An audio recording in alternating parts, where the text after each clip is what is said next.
कल छल छल बहती गंगा, सबको निर्मल करती गंगा। कल कल छल छल बहती गंगा, सबको पावन करती गंगा। सबके पापों को हर लेती गंगा, सबको शीतल करती गंगा, सबको शीतल करती गंगा।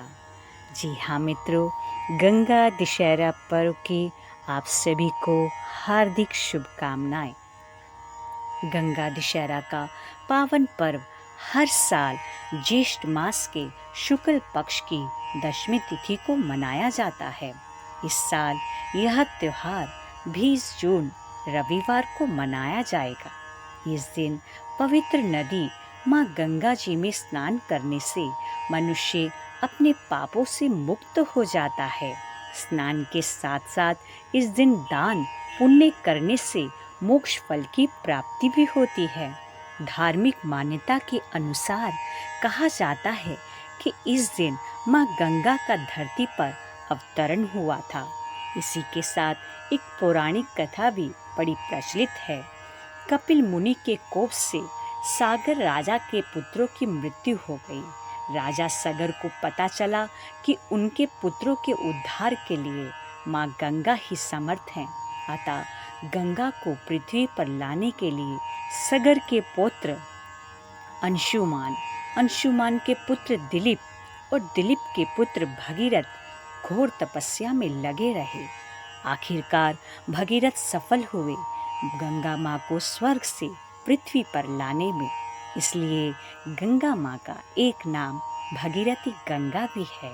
जिस दिन गंगा पृथ्वी पर अवतरित हुई, वह दिन गंगा दशहरा के नाम से जाना जाता है। जगत गुरु आदि शंकराचार्य जी ने भी गंगा माँ की बहुत महिमा गाई है। रामानुजाचार्य, रामानंद स्वामी, चैतन्य महाप्रभु और स्वामी राम तीरथ जी ने भी गंगा जी की बड़ी महिमा गाई है। कई साधु संतों, अवधूत मंडलेश्वरों ने और जति जोगियों ने गंगा माता की कृपा का अनुभव किया है, कर रहे हैं तथा बाद में भी करते रहेंगे। अब तो विश्व के वैज्ञानिक भी गंगा जल का परीक्षण कर दांतों तले उंगली दबा रहे हैं। उन्होंने दुनिया की तमाम नदियों के जल का परीक्षण किया, परंतु गंगा जल में रोगाणुओं को नष्ट करने तथा आनंद और सात्विकता देने का जो अद्भुत गुण है, उसे देखकर वे भी आश्चर्यचकित हो गए।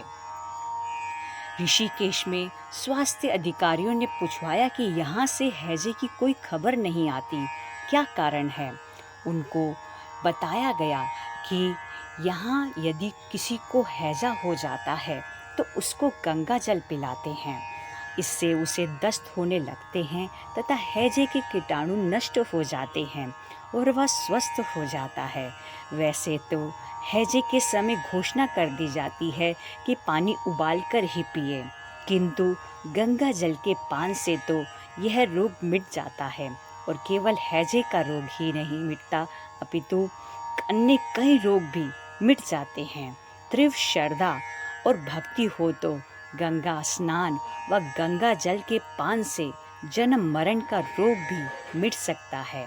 सन 1947 में जल तत्व विशेषज्ञ कोहिमान भारत आया था।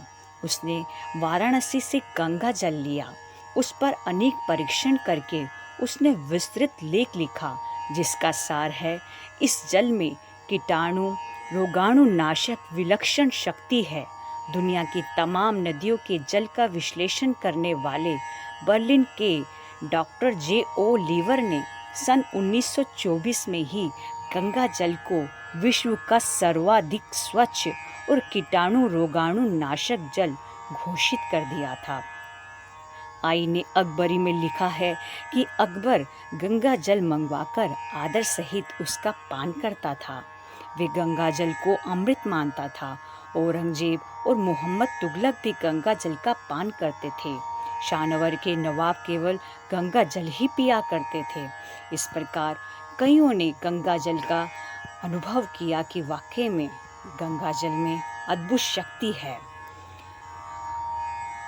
अंग्रेज यह देखकर हैरान रह गए कि हुगली से जल भरा हुआ गंगा जल दरियाई मार्ग से यूरोप ले जाया जाता है, तो भी कई कई दिनों तक वह बिगड़ता नहीं है, जबकि यूरोप के कई बर्फीली नदियों का पानी हिंदुस्तान लेकर आने तक खराब हो जाता है। अभी रुड़की विश्वविद्यालय के वैज्ञानिक कहते हैं कि गंगा जल में जीवाणुनाशक और हैजे के कीटाणुनाशक तत्व विद्यमान हैं। फ्रांसीसी चिकित्सक हेरल ने देखा कि गंगा जल से कई रोगाणु नष्ट हो जाते हैं। फिर उसने गंगा जल को कीटाणुनाशक औषधि मानकर उसके इंजेक्शन बनाए, और जिस रोग में उसे समझ न आता था इस रोग का कारण कौन से कीटाणु हैं, उसमें गंगा जल के वे इंजेक्शन रोगियों को देते थे और उससे उन रोगियों को लाभ भी मिलता था। आइए हम भी माँ गंगा की पावन आराधना करें, माँ गंगा का पावन स्मरण करें। नमो भगवते दश पाप हराय गंगाय नारायणाय रेव्यते शिवाय दक्षाय अमृताय विश्वरूपिणे नंदिने ते नमो नमः। हे भगवती, 10 पाप हरने वाली माँ गंगा, नारायणी, रेवती, शिव, दक्षा, अमृता, विश्वरूपिणी, नंदिनी को मेरा बारंबार नमन है, बारंबार वंदन है। माँ गंगा की इस पावन आराधना को हम अपने जीवन में धारण करें। माँ गंगा का पावन स्मरण करने से भी हमारा मन निर्मल हो जाता है। गंगा माँ का ध्यान और स्नान से तो प्राणी के काम, क्रोध, लोभ, मोह, मत्सर, ईर्ष्या, ब्रह्म हत्या, छल, कपट, पर निंदा जैसे पापों से व्यक्ति मुक्त हो जाता है। गंगा दशहरा के दिन भक्तों को माँ गंगा की पूजा अर्चना के साथ दान पुण्य भी निश्चित रूप से करना चाहिए।